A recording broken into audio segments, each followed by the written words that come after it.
নমস্কার। আজ কি রান্না করি চ্যানেলে আপনাদের সকলকে স্বাগত জানাই। আজ আমি রান্না করছি অল্প মশলায় বেগুন দিয়ে বাটা মাছের ঝাল, যেটা গরম গরম ভাতের সাথে খেতে বেশ লাগে।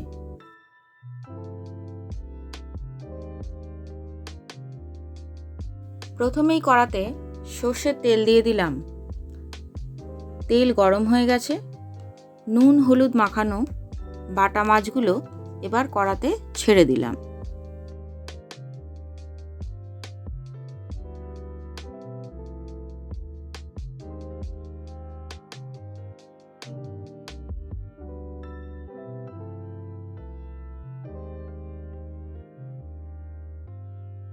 ভাজা মাছগুলো তুলে নিলাম।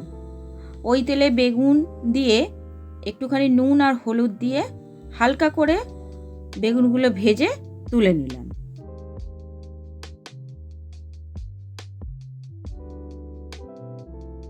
ওই তেলেই কালো জিরে ফোড়ন দিলাম।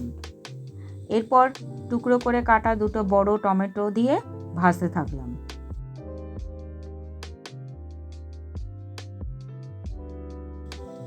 এর মধ্যে ধনেপাতার ডাঁটিগুলো কুচিয়ে দিয়ে দিলাম এবং টমেটো নরম হওয়া অবধি নাড়তে থাকলাম।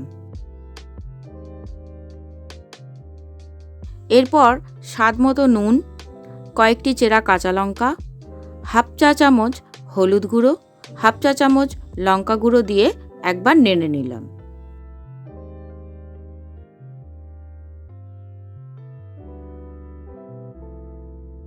এবার 1 চা চামচ আদা বাটা দিয়ে দিলাম।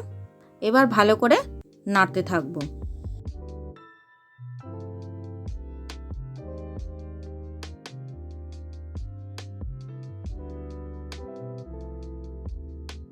এবার মশলা থেকে তেল ছেড়ে গেছে।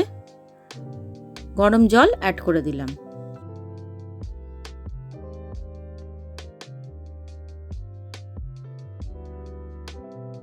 ঝোল ফুটে এসেছে। এরপরে ভাজা বেগুনগুলো ও মাছগুলো একে একে ওই ঝোলের মধ্যে দিয়ে দিলাম।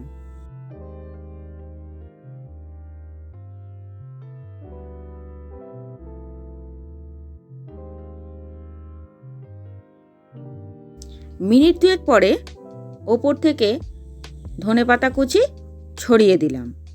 রেডি হয়ে গেল অল্প মশলায় তৈরি সুস্বাদু বেগুন দিয়ে বাটা মাছের ঝাল।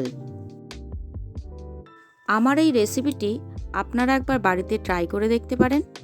ভিডিওটি ভালো লাগলে লাইক, কমেন্ট ও শেয়ার করবেন। আমার আজ কি রান্না করি চ্যানেলটি সাবস্ক্রাইব করে পাশে থাকা বেল আইকন প্রেস করে অল করে রাখবেন নেক্সট ভিডিও পাওয়ার জন্য। ভালো থাকবেন।